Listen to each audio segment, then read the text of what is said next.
Can you hear me better now? Oh, okay. Sorry. Thank you for having me on this Sunday afternoon. I'm calling from Victoria, capital city of South Africa, from my office. I am happy and pleased to be affiliated with CyJurII and its first birthday, and I'm happy to speak for you on my contribution on section on cybersecurity, data protection, and AI. Now, before I start with my contribution, I think it would just be appropriate to congratulate our brother Yassine for making this effort, for bringing us all together here, and for us having had this first year. Congratulations. Secondly, the topic that you asked me to speak upon is something that is very important and something very important.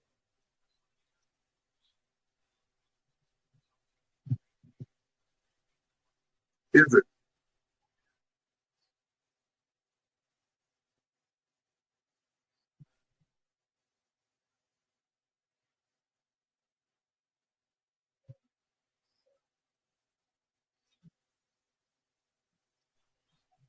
And yes, yes. Okay. So, as I'm saying, the talk that I've been asked to talk about today is a very important talk. It is the intersection between cybersecurity, data protection, and artificial intelligence. Now, for me, being a cyber lawyer, being a cyber jurist, it has made my whole career go 360 in the sense that in the 1980s, when we started talking about cyber law, in the late 1980s when I was still a teenager, and in the early 90s when the internet came, we had authors who predicted that in the future our law will be regulated by things like code. So we had authors like Lessig, and we had authors like Susskind, who really went out there and predicted the impact of cyber law on the law as itself and the impact of code on legislation. Some 30 years forward now, we are in the fourth industrial revolution. We are in the age where information and data are our new oil. Now, as much as oil is oil, and it will always be oil, and that is why we will always have wars about oil, our new wars now are data wars. And these wars are wars regarding information, wars regarding sovereign information, sovereign data, proprietary information, confidential information, information that belongs to individuals and should not be infringed by the state. And as a result, through everything that is happening currently, we are having an intersection of where your personal information is the subject of cybersecurity, and both cybersecurity as well as criminal and nefarious parties are using artificial intelligence to either protect you from an attack or to actually orchestrate the attack.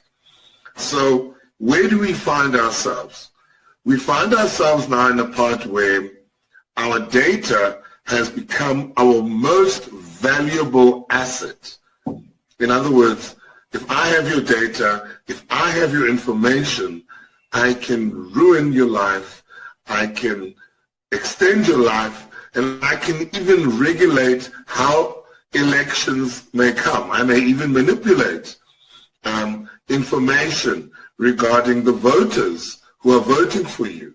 I can manipulate certain information about you and exaggerate the information about you using artificial intelligence. And I think that is where the whole topic of AI sovereignty, data localization, as well as cybersecurity sovereignty becomes very important. These are three cousins. They're all cousins. Data protection, cybersecurity, AI, and cybercriminality. They are all cousins, and they come from a common ancestor called data and another common ancestor called information. And these ancestors have also given rise to not being very, should I say, being protected in the internet space.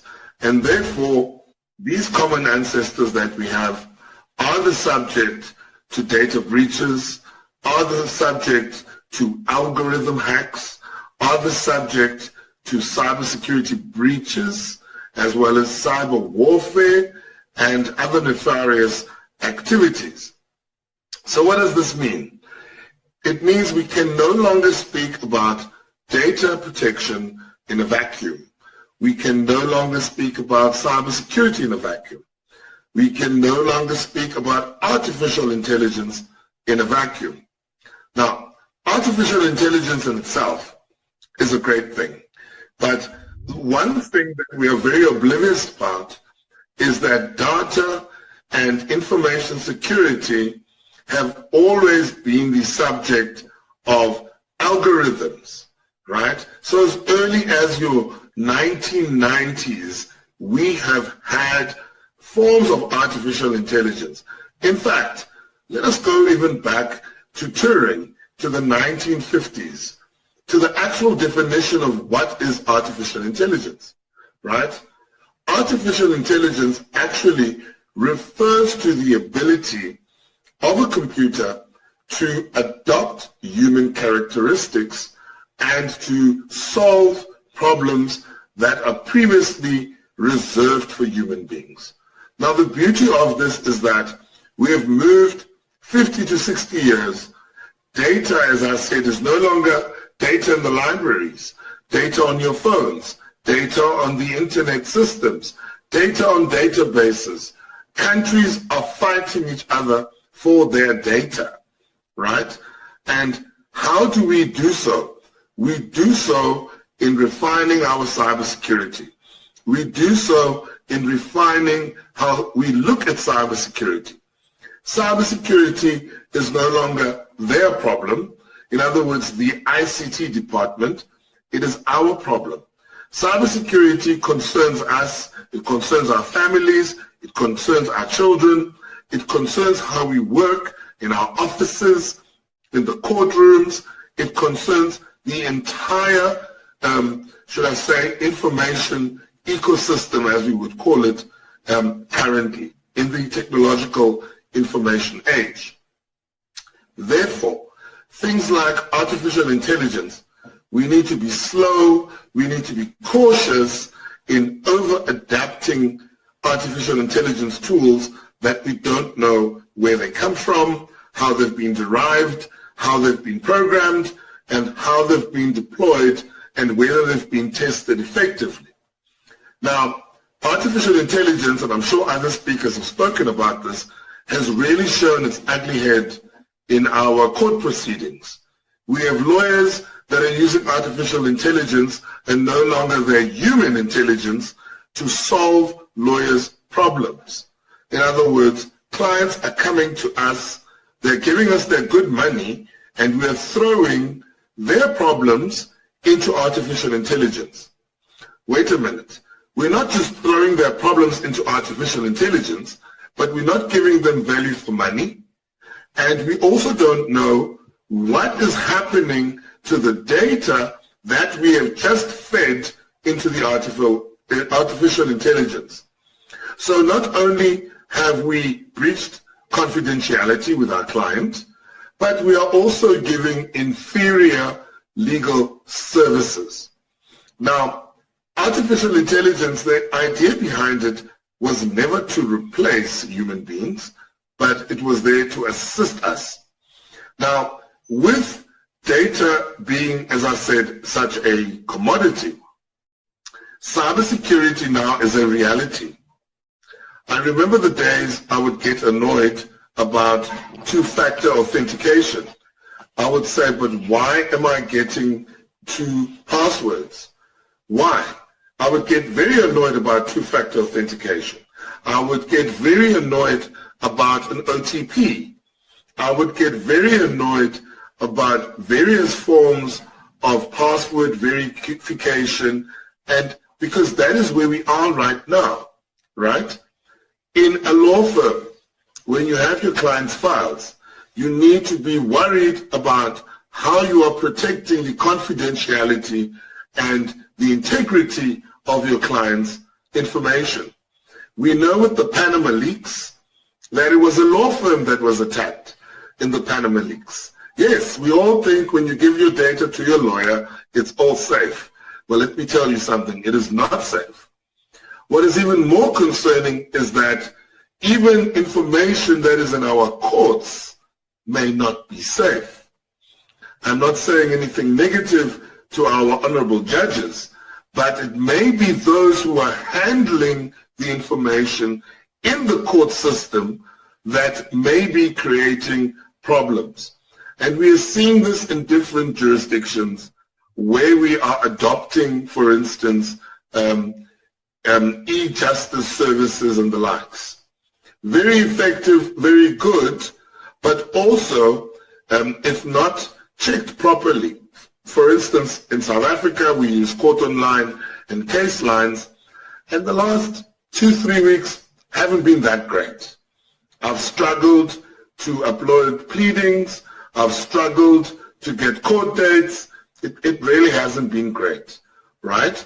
That is because the data that is supposed to be protected in the cybersecurity, as well as the artificial intelligence working on that system, are not in check, right? Obviously, there must have been some form of a breach. There must have been some form of a challenge that happened to the system, and hence the system was down. Now, I'm not saying to hell with artificial intelligence. No, I'm not saying that. I'm saying let us use it responsibly. Let us use it in a lawful manner. Let us use it in a fashion where we are not replacing ourselves as jurists, as presiding officers, as judges, as law professors, as people in the fraternity. Let us not use artificial intelligence to undermine the law. Let us use artificial intelligence as well as the vast amounts of data that we have to make the law better.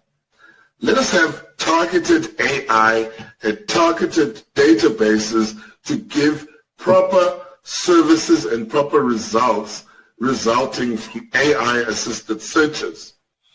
Let me, as a consumer of a bank or of an insurance or any business, let me be comfortable to say I've given my information to the service provider. There will not be a data breach. Let us move to an era where cybersecurity is no longer their problem, but it is all our problem.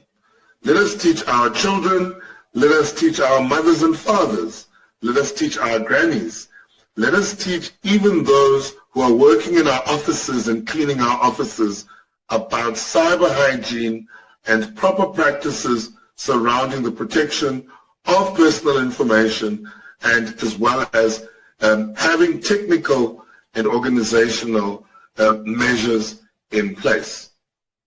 Now, I didn't intend to speak too long today, as I felt that this topic is a topic we can talk about the whole day about. But I am happy to say that through the efforts of organizations such as CyJurII, we will be effectively be able to map our cyber law jurisprudence. It will no longer be their cyber law. It will be our cyber law. We will be able to share information, not just in academic journals, but on a level of collegiality, right? We will be able to share information in a way that it will be assisting the profession and not taking away from the profession. As I said, I don't want to preach too long today, but I just wanted to say happy birthday, CyJurII, and continue with the good work, Yasin, and good greetings from the beautiful city in Pretoria. I thank you.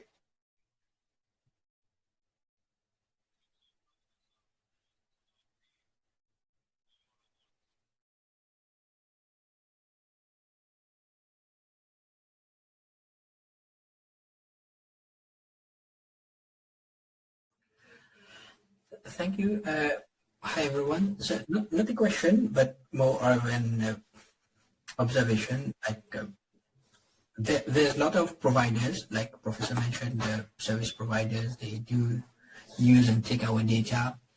I think the most important in that is to understand what do they do, how do they retain the data, and I think most importantly, how they destroy it. Because looking at GDPR, EU data protection, and I forgot the law, but there is a data protection law in South Africa as well. They have a duty and obligation to destroy the data after some time. But is this being done? Maybe you can share your perspective on that. Just as a quick intro of myself, I am from Mauritius, and I know a bit the South African realm as well. So, yeah, so just to get a bit your perspective. Thank you, brother. I've had the pleasure of coming to a beautiful island as well, and to interact with your data protection commissioner, Madam Dudija, when I was a data protection commissioner myself from 2016 to 2021. Indeed, we do have the POPIA, the Protection of Personal Information Act. It is a 2013 act. It took about 8 years to get it working, and around about 2020 during COVID, I was one of the people who was fortunate to write to our president and say, well, President, we've got COVID now. We need a serious protection law in place. There have been some really great things that have happened at the Information Regular since my departure. I went back into practice because for the love of the law, I didn't just want to be a regulator and make decisions. The regulator now has really taken on government. It has taken on the Department of Education. It has taken on its own custodian department, the Department of Justice, in the protection of personal information. Recently, the court case with the Department of Education and the results of the matric results. So it's interesting times in South Africa. Government also being forced in South Africa. Our regulator has a dual mandate, by the way. So it's not just protection of personal information, but also access to information. So some groundbreaking decisions being made by our regulator in South Africa currently against government departments involving corruption and also journalism, really using the mechanism of access to information to expose a lot of illicit dealings and corruption in our government. So are we moving in the right direction? I think we are. Have we moved beyond the Malabo Convention? I think we have. Are we on par with the GDPR? Most probably not. because when our law was created, the GDPR wasn't there yet. But as you know, we are dealing with international principles, international best practices. So I do think Africa as a whole has done a real good job in bringing data protection in their countries like Mauritius, being leaders in data protection. I always say this when I go and speak.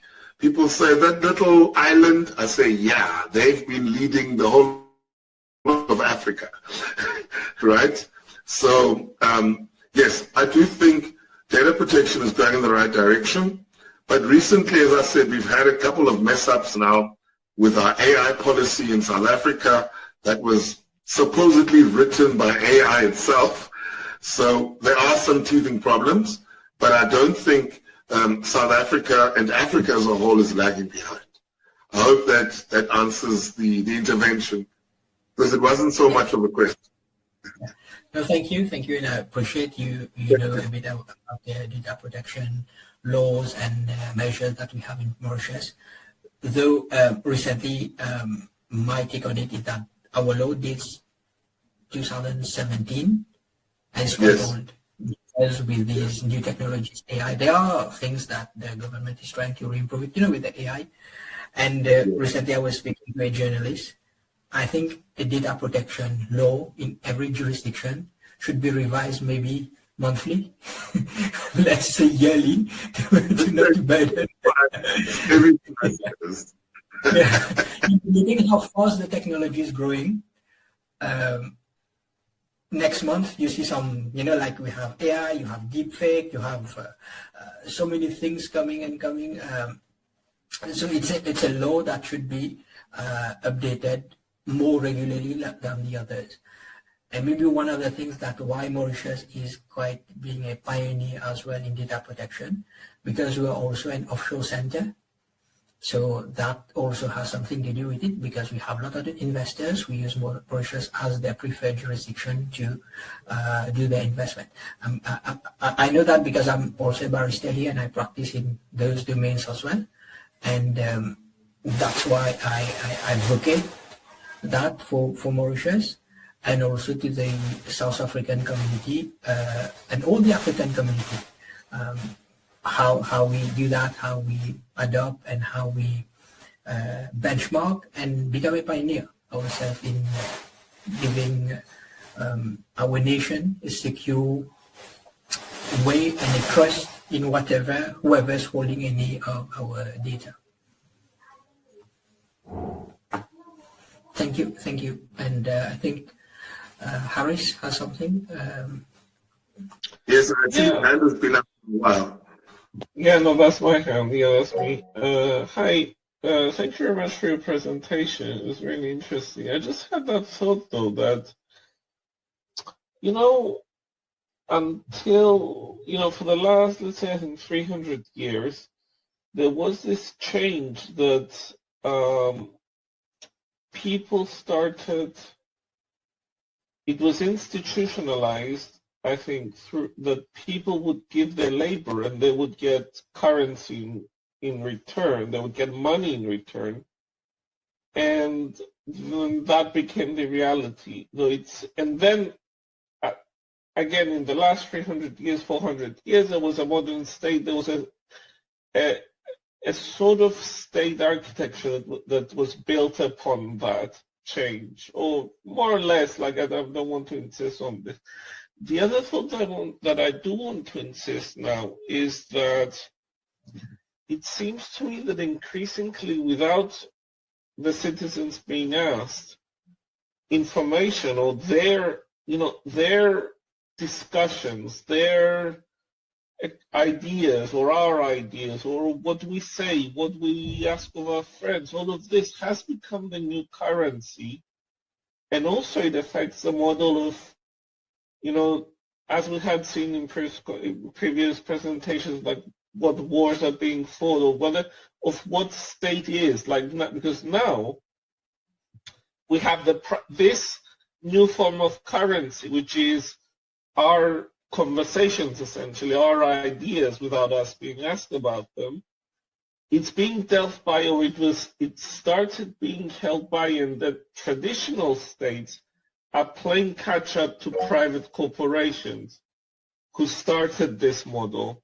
So I'm thinking about, what would this mean? And there are parallels. I was thinking, initially, in this parallel between knowledge, or between our ideas, and the other sort of money, the gold money. Yes, they do have a stamp. It's just that it's a private stamp now. They can be stolen. Yes, money could be stolen. This can be stolen. This information can be stolen as well. It can be put into data banks. Yes, it can be put into banks. It's just a transfer, because it has to do with private owners, and law as a public thing or as a state thing is trying, as well as traditional states are playing catch up to this, because they're not ready. They didn't know, they didn't know what hit them in a way. It was a technological advancement that didn't come from the state. So this, I hope it makes sense, like a comment on this idea that data and our ideas, our conversations, our thoughts are becoming more directly the new currency. And this is a private currency, though. And how can we, or if we can, what do we do from here? Do we get it back to the state? Can we shut up and be the overlords of our information? Because to me, it seems rather callous for somebody to make money out of my discussion with you, for example, because we don't know now that Jitsi is not making any money, or the service we're on, even though it's open source. But if it was Zoom, I would say yes, it is probably making money. So I would like your thoughts on this.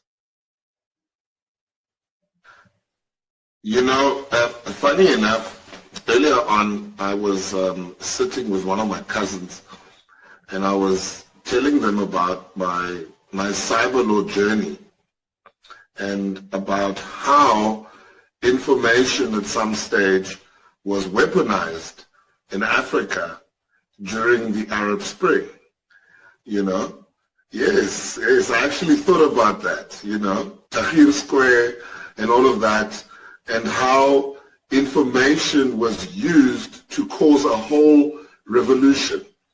In other words, information is no longer just money, but information actually controls people, it controls us, it controls government. So the lessons that Lessig taught us some 30 years ago about Coder's Law, Code 2.0, these are now realities, right? So as I said, it's ironic. I was sitting here, I was telling my cousin about, my early days as a cyber lawyer in Africa, and how I traveled to Cairo, and how Obama came to visit.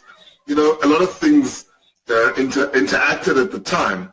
And we as Africans were not aware at that time how data is actually being used to weaponize wars, how data is being used to abuse the security of countries. I mean, if now I were to ask you, where is the data center of this conversation we are having, right? It most probably is in one of the countries of our hosts, but maybe it has been rerouted through America or somewhere in Dublin. Do we still have data sovereignty? Do we still have what the Germans call Informationsselbstbestimmung?